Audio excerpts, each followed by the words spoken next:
Vou conversar com Zelensky, o próximo encontro será com Zelensky e Putin, ou com Zelensky e Putin, para mim não faz diferença. Eu estarei lá, se for necessário, mas quero organizar um encontro entre os dois líderes. Fiquei um pouco preocupado com o que Zelensky disse. Preciso obter a aprovação da Constituição. Ou seja, ele pode iniciar uma guerra e destruir todos, mas para trocar territórios, precisará de consentimento oficial, pois haverá troca de territórios. Eu sei disso pela Rússia e pelas conversas com todos os países. Isso está sendo feito para o bem da Ucrânia. Há momentos bons, não apenas ruins. Embora ambos os lados tenham perdas e ganhos, tudo isso é muito complicado, porque as fronteiras lá são extremamente irregulares. E haverá várias trocas. Haverá troca, haverá mudanças na organização territorial. A palavra que eles usam é mudanças. Vamos mudar as linhas de frente. A Rússia ocupou uma parte significativa da Ucrânia. Eles tomaram territórios muito importantes. Vamos tentar devolver parte dessas terras à Ucrânia. Mas a Rússia tomou áreas realmente valiosas, principalmente a costa. No setor imobiliário, isso é chamado de propriedade à beira-mar. Sempre é o melhor terreno. A Ucrânia tinha, em grande parte, cerca de mil milhas de litoral. Isso não existe mais, só restou uma pequena área, Odessa. É um trecho pequeno, então eu vou lá para estudar isso. Talvez eu vá embora, deseje boa sorte e tudo termine por aí. Talvez eu diga que isso não será resolvido. Há quem ache que Putin queria toda a Ucrânia. Aliás, eu sou um daqueles que acha que, se não fosse por mim, ele agora nem estaria conversando com ninguém. Mas eu pretendo me encontrar com ele. Vamos ver quais são as condições. Depois disso, vou ligar para o presidente Zelensky e para os líderes europeus logo após o encontro, e vou contar a eles que tipo de acordo é possível. Eu não pretendo fechar um acordo. Eu acredito que o acordo deve ser benéfico para ambos os lados. A Rússia deve cuidar do seu próprio país. Ela tem 11 fusos horários em termos de território, é o maior país do mundo. A Rússia tem um potencial colossal para o desenvolvimento, mas agora eles não estão se desenvolvendo. A economia deles está passando por dificuldades, e tudo isso está sendo muito prejudicado pelo que está acontecendo. A situação se agravou quando o presidente dos Estados Unidos da América ameaçou impor tarifas de 50% ao maior comprador de petróleo caso adquirisse da Rússia. Isso foi algo sério. Depois dizem que ele não foi duro, mas ninguém mais teria feito isso. Eu ia fazer mais, mas recebi uma ligação oferecendo uma reunião. Quero conseguir um cessar-fogo, e o melhor acordo para ambos os lados. Para dançar tango, são necessários 2, então terei uma reunião na próxima semana. Eu tinha um bom relacionamento com ele, apesar de ter sido duro com ele. Por causa do oleoduto, eu parei a construção do oleoduto. Eu também entreguei à Ucrânia. Javelin.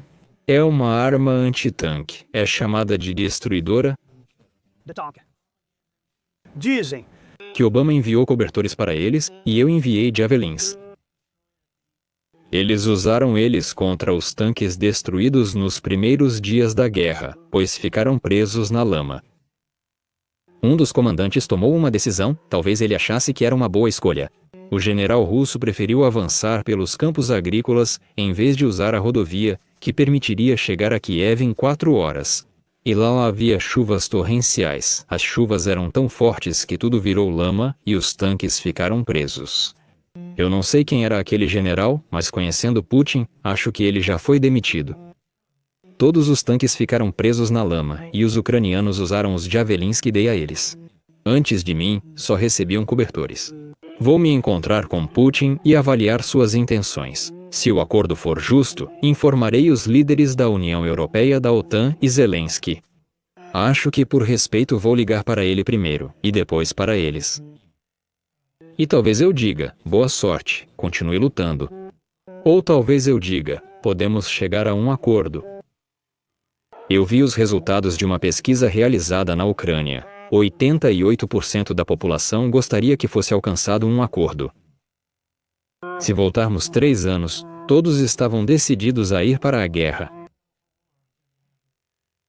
Passei por situações semelhantes em vários países, quando não conseguia acordo com um em específico. Simplesmente não conseguia.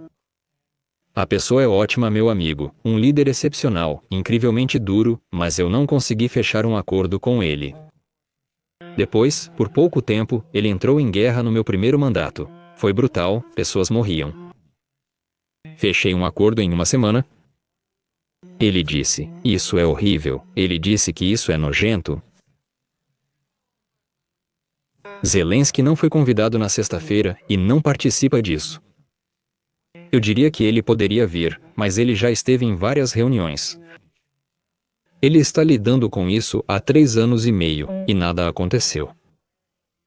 Então, quer que essa tarefa seja feita por quem não teve resultados em 3 anos e meio?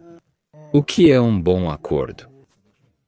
Vou dizer depois que ouvir os detalhes do acordo.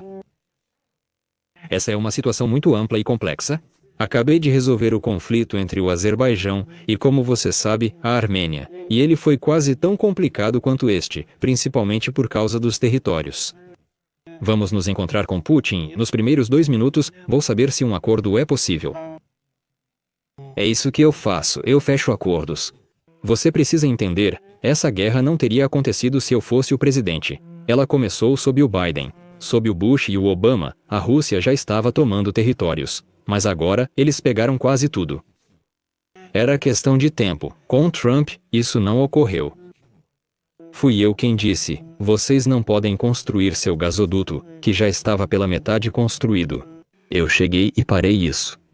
Ele se chama Nord Stream 2. Ninguém sabia sobre ele, ninguém nunca tinha ouvido falar do Nord Stream 2, talvez. Talvez você não conheça, é o maior gasoduto Do mundo, Fui quem o parou.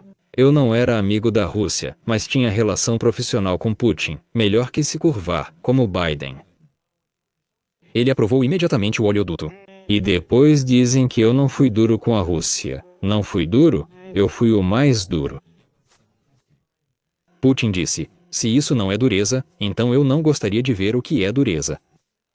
Eu parei o maior projeto econômico que a Rússia já construiu. Eu o parei. Ele estava morto.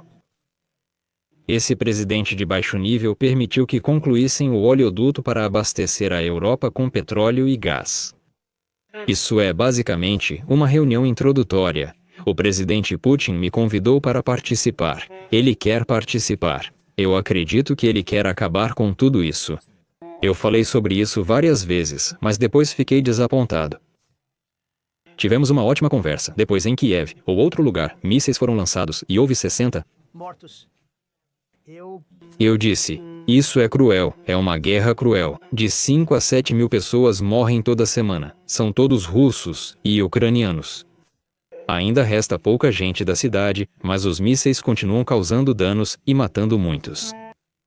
Principalmente são soldados jovens, embora no caso da Ucrânia eles já não sejam tão jovens assim. Agora estão convocando pessoas de 60 anos. E é uma cena horrível, e eu acredito que tenho uma obrigação. Escute, essa é a guerra do Joe Biden, não é a minha guerra. Eu fiz um acordo com a OTAN há 1 mês, você cobriu isso de forma muito precisa. Nós não pagamos mais nada, nós não pagamos. Eles compram de nós, e a OTAN nos paga. Consegui elevar as contribuições de 2% para 5% do produto interno bruto.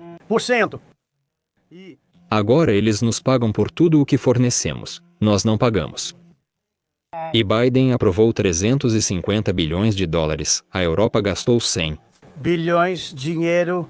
Que foram gastos, e o número de mortos é inacreditável. Isso é o pior que aconteceu. Sem dúvidas, é o pior desde a Segunda Guerra Mundial.